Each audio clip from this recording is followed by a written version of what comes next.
Hello साथियों, नमस्कार। Polytechnic पाठशाला 3.0 में आप सभी का स्वागत है। साथियों, चैनल को सब्सक्राइब करना ना भूलें, शेयर करना ना भूलें, ठीक है। EIM का आज हम 14वां लेक्चर पढ़ाएंगे, जिसमें हम आपको बताएंगे कि डैम्पिंग कितने प्रकार की होती है, ठीक है। डैम्पिंग जो है कितने प्रकार की होती है और इसमें जीटा का कितना मान होना चाहिए, ठीक है। तो डैम्पिंग जो होता है वो निम्न प्रकार का होता है। निम्न क्या एक प्रकार से देखा जाए तो चार प्रकार का होता है, ठीक है। डैम्पिंग एक होता है डैम्पिंग रेशियो। क्या होता है? Damping ratio. और उसी को हम क्या बोलते हैं? Damping factor. और इसे किससे रिप्रेजेंट करते हैं? जीटा से। इसे हिंदी में क्या बोलते हैं? जीटा बोलते हैं, ठीक है। डैम्पिंग चार प्रकार की होती है। डैम्पिंग रेशियो या डैम्पिंग फैक्टर को हमें जानना बहुत ज़्यादा ज़रूरी है, जिसमें जीटा को क्या बोलते हैं? डैम्पिंग फैक्टर या डैम्पिंग रेशियो। जीटा का मान यदि 1 से ज़्यादा है तो सिस्टम हमारा क्या है? ओवर डैम्प्ड सिस्टम है। ओवर डैम्प्ड सिस्टम के केस में डिफ्लेक्टिंग टार्क बहुत कम होता है और कंट्रोलिंग टार्क क्या होता है? बहुत ज़्यादा होता है। समझ में आया? जीटा का मान अगर 1 से क्या है? कम है। जीटा का मान अगर 1 से कम है तो ओवर डैम्प्ड सिस्टम होगा। हमारा जो सिस्टम होगा इंस्ट्रूमेंट में, डैम्पिंग सिस्टम, वो क्या होगा? Over damped. Over damped system होने से क्या होता है? उस कंडीशन में कंट्रोलिंग टार्क ज़्यादा होता है। किससे? डिफ्लेक्टिंग टार्क से क्या होता है? ज़्यादा होता है। इससे क्या होता है? इस डैम्पिंग सिस्टम से क्या होता है कि जो पॉइंटर है हमारा, वो वाइब्रेट नहीं करता है, लेकिन अंतिम स्थिति में पहुंचने पर ज़्यादा समय लगता है। अंतिम स्थिति तक पहुंचने में क्या होता है? बहुत ज़्यादा समय लगता है ओवर डैम्प्ड सिस्टम में। ओवर डैम्प्ड सिस्टम में अंतिम स्थिति में पहुंचने में क्या होता है? ज़्यादा समय लगता है। देखिए इसमें लिखा है कि इसमें इंडिकेटर दोलन नहीं करता है। मतलब इंडिकेटर हमारा, इस डैम्पिंग सिस्टम से इंडिकेटर हमारा ऑसिलेट नहीं करता है, लेकिन अंतिम स्थिति तक पहुंचने में बहुत ज़्यादा क्या लगता है? समय लगता है। मतलब क्या है कि जैसे इंस्ट्रूमेंट में करंट क्या की? इंटर की। जब इंस्ट्रूमेंट में करंट इंटर करेगी तो पॉइंटर बहुत स्लो से क्या करेगा? मूव करेगा और काफ़ी समय बाद जा करके अपनी उस वैल्यू पर पहुंचेगा जो वैल्यू उसमें क्या कर रही है? फ्लो कर रही है उस इंस्ट्रूमेंट के अंदर। समझ में आया? तो अंतिम स्थिति में पहुंचने में क्या होता है? बहुत ही ज़्यादा क्या लगता है? समय लगता है। अब यहाँ पर अगर देखें, जैसे आपको अगर समझाया जाए तो कैसे होगा। जैसे मान लीजिए हमारा क्या है? स्केल है, ठीक है। ये हमारा क्या है? पॉइंटर है। तो जब क्या हुआ, ये वाला ओवर डैम्प्ड सिस्टम लगाएंगे तो ये क्या होगा कि ये जो पॉइंटर है हमारा बहुत धीरे धीरे ऐसे क्या करेगा? मूव करेगा। ऐसे धीरे धीरे मूव करेगा और जा करके किसी एक पॉइंट पे क्या हो जाएगा? रुक जाएगा। मतलब क्या है कि पॉइंटर बहुत स्लो मोशन में क्या करेगा? मूव करेगा और जा करके फिर काफ़ी समय बाद अंतिम स्थिति क्या करेगा? प्राप्त करेगा, लेकिन वाइब्रेशन नहीं करेगा। हाँ, रीडिंग लेने में बहुत ज़्यादा इसमें टाइम लग जाता है। अगर इस प्रकार के डैम्पिंग का हम यूज कर रहे हैं तो रीडिंग लेने में हमें बहुत ही ज़्यादा समय लग जाएगा, क्योंकि पॉइंटर उस पॉइंट तक, स्केल के उस पॉइंट तक जो करंट उस इंस्ट्रूमेंट में फ्लो कर रही है, उस पॉइंट तक पहुंचने में काफ़ी ज़्यादा समय लगेगा। तो इससे हमारा टाइम क्या होगा? वेस्ट होगा। इसलिए इस डैम्पिंग का प्रयोग हम क्या करते हैं? कम करते हैं। इस डैम्पिंग के केस में आपको ये जानना है कि कंट्रोलिंग टार्क ज़्यादा होता है और डिफ्लेक्टिंग टार्क क्या होता है? कम होता है। समझ में आया? तो ये हमारा क्या है? Over damped system. इसमें इंडिकेटर दोलन नहीं करता है, लेकिन अंतिम स्थिति में पहुंचने के लिए काफ़ी समय लगता है, ठीक है। अब दूसरी बात क्या आती है? यदि जीटा बराबर क्या हो? 1 हो तो इसी को क्या बोलते हैं? Critical damped system. मतलब क्या है कि यदि जीटा बराबर क्या हो? 1, या डैम्पिंग रेशियो या डैम्पिंग फैक्टर, इसी को क्या बोलते हैं? डैम्पिंग रेशियो या डैम्पिंग फैक्टर। डैम्पिंग रेशियो या फिर क्या बोलते हैं? डैम्पिंग फैक्टर बोलते हैं, ठीक है। यदि जीटा बराबर क्या हो? डैम्पिंग रेशियो और डैम्पिंग फैक्टर बराबर क्या हो? 1 हो तो सिस्टम हमारा क्या होगा? क्रिटिकल डैम्प्ड सिस्टम होगा। मतलब यही डैम्पिंग सिस्टम इंस्ट्रूमेंट में क्या होनी चाहिए? यूज होनी चाहिए। केवल यही डैम्पिंग सिस्टम जो है इंस्ट्रूमेंट में क्या होना चाहिए? यूज होना चाहिए। ऐसी कंडीशन में डिफ्लेक्टिंग टार्क कंट्रोलिंग टार्क क्या होता है? बराबर होता है। समझ में आया? इसमें क्या होता है कि पॉइंटर ऑसिलेशन नहीं करता है और अंतिम स्थिति में पहुंचने से ओवर डैम्प की तुलना में कम समय लगता है। समझ में आया? ओवर डैम्प्ड सिस्टम की तुलना में अंतिम स्थिति में पहुंचने में क्या होता है, कम समय लगता है।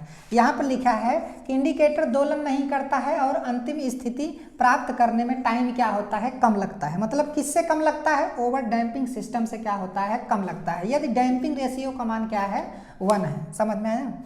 ये सारी चीज़ें एग्जाम में पूछी जाती हैं और आपको जानना बहुत ही ज़्यादा क्या है, ज़रूरी है।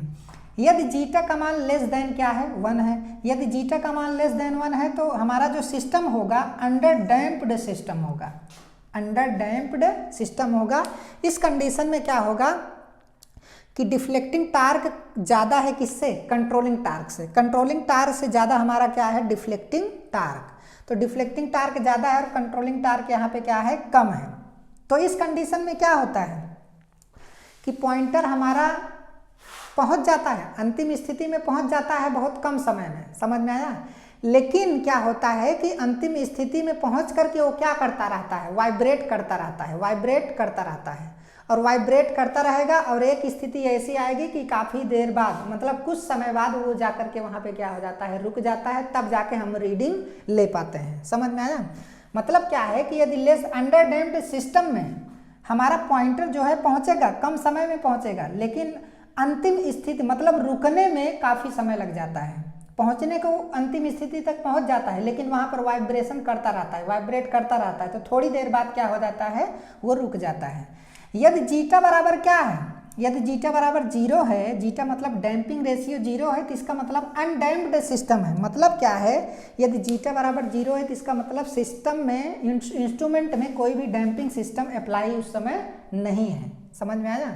तो ये चीज़ जानना आपके लिए क्या है, ज़रूरी है। कोई भी इंस्ट्रूमेंट हो उसमें क्रिटिकल डैम्पिंग होना चाहिए। क्या होना चाहिए? क्रिटिकल डैम्पिंग होना चाहिए। लेकिन ये आइडियल है, ये क्या है, आइडियल है, ये हो नहीं पाता है। क्रिटिकल डैम्पिंग सिस्टम को हम प्राप्त नहीं कर पाते हैं। हम केवल कौन सी डैम्पिंग सिस्टम को प्राप्त कर पाते हैं, अंडर डैम्प्ड सिस्टम को ही प्राप्त कर पाते हैं। समझ में आया? इस डैम्पिंग सिस्टम में क्या होता है, पॉइंटर अंतिम स्थिति में पहुंचकर वाइब्रेट करता रहता है, फिर थोड़ी देर बाद क्या हो जाता है, रुक जाता है। ठीक है? तो लेस देन 1 होगा, जीटा का मान लेस देन 1 होगा तो अंडर डैम्प्ड सिस्टम होगा। ये क्वेश्चन पूछा जाता है कि जनरली जो डैम्पिंग सिस्टम हमारा अप्लाई होता है वो कौन सा डैम्पिंग सिस्टम होता है, अंडर डैम्प्ड सिस्टम। समझ में आया? टू इलेक्ट्रिकल इंस्ट्रूमेंट, जितने भी इलेक्ट्रिकल इंस्ट्रूमेंट हैं उनके लिए जीटा का मान लगभग कितना होना चाहिए, 0.6 से 0.8 होना चाहिए। वैसे तो होना चाहिए 1, लेकिन इतना तक हम प्राप्त कर लेते हैं। समझ में आया? तो अगर इतना रहेगा तो कम समय लगेगा, थोड़ा सा वाइब्रेशन करेगा, फिर जल्दी से क्या हो जाएगा, रुक जाएगा, तो हम रीडिंग आसानी के साथ क्या कर लेंगे, ले लेंगे। ठीक है? डैम्पिंग फोर्स का मान इंडिकेटर की स्पीड पर निर्भर करता है। एक चीज जान लीजिए, जो डैम्पिंग फोर्स होगा, डैम्पिंग फोर्स के कारण ही हमारा वाइब्रेशन क्या होगा, रुकेगा। ठीक है? तो डैम्पिंग फोर्स के कारण हमारा वाइब्रेशन रुकेगा, तो वो डैम्पिंग फोर्स किस पर निर्भर करता है, वो स्पीड पर निर्भर करता है, पॉइंटर के स्पीड पर निर्भर करता है, ना कि वो किसी करंट या वोल्टेज पर क्या करता है, निर्भर करता है। करंट या वोल्टेज पे कौन निर्भर करेगा, आपका कंट्रोलिंग और डिफ्लेक्टिंग टार्क क्या करेगा, निर्भर कर सकता है। लेकिन ये हमारा जो है स्पीड पर क्या करता है, निर्भर करता है।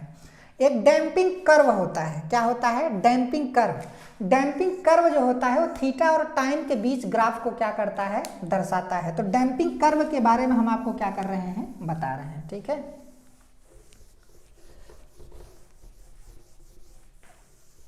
इस चीज़ को आप लोग नोट डाउन कर लीजिएगा। नोट्स किसका देना है हमें पता है, और इन सब चीज़ों का नोट्स ना लीजिए तो ज़्यादा ही अच्छा है। आप लोग नोट्स खुद बनाइए, इसीलिए हम लिख करके पहले पढ़ा रहे हैं। हम लिख पहले इसलिए दे रहे हैं ताकि हमारा टाइम जो है वेस्ट ना हो, केवल समझाते जाएं, फिर उसके बाद जो है वीडियो अगर नहीं समझ में आ रहा है तो 1-2 बार वीडियो को देखिए। आप जो है सारी चीज़ें आपको बहुत अच्छे से समझ में आएंगी और लगातार कंटिन्यू आप पढ़िए। ठीक है? जो चीज़ आप पढ़िए उसे रिवाइज करिए। अगर रिवाइज नहीं करेंगे, प्रैक्टिस नहीं करेंगे तो सारी चीज़ें आपके दिमाग से क्या हो जाएंगी, उतर जाएंगी। अगर कुछ करना है तो जल्दी कीजिए। ठीक है? कुछ करना है तो जल्दी कीजिए, नहीं तो जब उम्र समय बीत जाएगा तो आपका टाइम फालतू का अगर वेस्ट करेंगे, अपने से चोरी करेंगे, हाँ, आज सोचेंगे कि अरे चलो ठीक है एग्ज़ाम आएगा तब पढ़ लेंगे, ठीक है, अरे और एग्ज़ाम नज़दीक आ जाएगा, कल एग्ज़ाम है, अरे रात को 12 बजे पढ़ लेंगे। तो इस तरीके से चोरी करेंगे अपने से तो क्या होगा, आपका सिलेक्शन नहीं होगा। कंटिन्यूअस अगर मेहनत करेंगे, आप लगातार मेहनत करेंगे, जितना जल्दी सीखने की कोशिश करेंगे, जितना जल्दी सीख जाएंगे उतना ही जल्दी आपका क्या होगा, सिलेक्शन होगा, ठीक है। इसलिए अपने से चोरी मत कीजिए, नहीं तो टाइम वेस्ट हो जाएगा। और टेंशन में मत रहिए। अगर पढ़ाई करना है तो तमाम प्रकार के जो तनाव होते हैं, जो टेंशन होते हैं, उसको आप घर पे ही छोड़ दीजिए। लेकिन अगर पढ़ाई के समय आप अच्छे तरीके से पढ़ाई कीजिए, दिमाग लगाइए कि हमारा ये जो प्रॉब्लम है ये कैसे दूर होगा। अगर दिमाग नहीं लगाएंगे तो ऐसे ही पढ़ नहीं पाएंगे, ना तो लिख पाएंगे, ना तो पढ़ पाएंगे, ना तो कुछ कर पाएंगे, ठीक है। अब डैम्पिंग कर्व हम आपको बताएंगे, डैम्पिंग कर्व, ठीक है। डैम्पिंग कर्व जो होता है वो थीटा एंड टाइम के बीच होता है। किसके बीच होता है, थीटा और टाइम के बीच होता है। ये हमारा टाइम है और ये हमारा क्या है, थीटा है, ठीक है। तो डैम्पिंग कर्व की बात करें तो ये क्या है हमारा, ये हमारा अंडर डैम्प्ड है, समझ में आया। और ये हमारा क्या है, क्रिटिकल डैम्प है। ये हमारा क्रिटिकल डैम्पिंग सिस्टम है और ये हमारा क्या है, ओवर डैम्प्ड है। ये हमारा क्या है, ओवर डैम्प्ड, और ये क्या है, critical damping system, critical damping curve, critical damping. और ये क्या है आपका, ये वाला आपका अंडर डैम्पिंग, अंडर डैम्पिंग, समझ में आया। अब देखिए ओवर डैम्पिंग क्या है, ओवर डैम्प में काफ़ी ज़्यादा टाइम लग रहा है। देखिए ओवर डैम्प में पहुंचने में कितना टाइम लग रहा है, इतना टाइम लग रहा है, आप सोच लीजिए इतना समय लग रहा है क्या होने में, पहुंचने में ना। तो पहुंचने में ज़्यादा समय लग रहा है तो हम काफ़ी देर तक तो रीडिंग लेने के लिए इंतजार करेंगे नहीं, इसलिए ओवर डैम्पिंग सिस्टम हम बहुत कम यूज करते हैं। ओवर डैम्पिंग सिस्टम में देखिए क्या कोई वाइब्रेशन हो रहा है, कोई ऑसिलेशन हो रहा है, नहीं। ओवर डैम्पिंग सिस्टम में क्या होता है, पॉइंटर हमारा ऑसिलेशन नहीं करता है, लेकिन अंतिम स्थिति में पहुँचने में काफ़ी ज़्यादा क्या होता है, समय लगता है, ठीक है। क्रिटिकल डैम्पिंग की बात करें तो क्रिटिकल डैम्पिंग में देखिए ओवर डैम्प से क्या है, कम समय लग रहा है। देखिए ओवर डैम्पिंग सिस्टम से क्या हो रहा है, कम समय लग रहा है। भाई इसकी अपेक्षा ये वाला टाइम क्या है, कम है। तो यहाँ पर जो हमारा क्रिटिकल डैम्पिंग है उसमें पॉइंटर को उस पॉइंट पे पहुँचने के लिए बहुत कम समय लगता है और ऑसिलेशन भी नहीं होता है, समझ में आया। इसमें जीटा का मान क्या होता है आपका, 1 होता है, और इसमें जीटा का मान आपका क्या होता है, ग्रेटर देन 1 होता है, ठीक है। अब जो अंडर डैम्प्ड है ये वाला देखिए, पॉइंटर तो हमारा बहुत कम समय में पहुंच गया, देख रहे हैं ना। पॉइंटर हमारा यहाँ पर जो ये मेन पोजीशन है, जो अंतिम स्थिति है, यहाँ पर तो पहुंच गया बहुत कम समय में, पहुंचा कि नहीं, यहाँ पर बहुत कम समय में पहुंच गया। लेकिन वहीं पर ऐसे ऐसे क्या करेगा, थोड़ी देर वाइब्रेट करेगा, देखिए वाइब्रेट कर रहा है कि नहीं, थोड़ी देर वाइब्रेट करेगा, फिर उसके बाद जा करके क्या होता है, यहाँ पे स्थिर हो जाता है, जा करके स्थिर हो जाएगा, समझ में आया। तो थोड़ी देर बाद क्या होता है, वाइब्रेशन खत्म हो जाता है। तो ये कर्व आप अच्छे तरीके से बना लीजिएगा, over damping curve, critical damping curve और क्या है, अंडर डैम्पिंग कर्व। ये बहुत ही ज़्यादा इंपॉर्टेंट है, आपके एग्जाम में काफ़ी ज़्यादा क्या किया जाता है, पूछा जाता है। तो अगर क्लास आपको अच्छा लग रहा है तो चैनल को ज़्यादा से ज़्यादा शेयर कीजिए आप, ठीक है, और सब्सक्राइब भी कीजिए और लाइक भी कीजिए, ठीक है। धन्यवाद।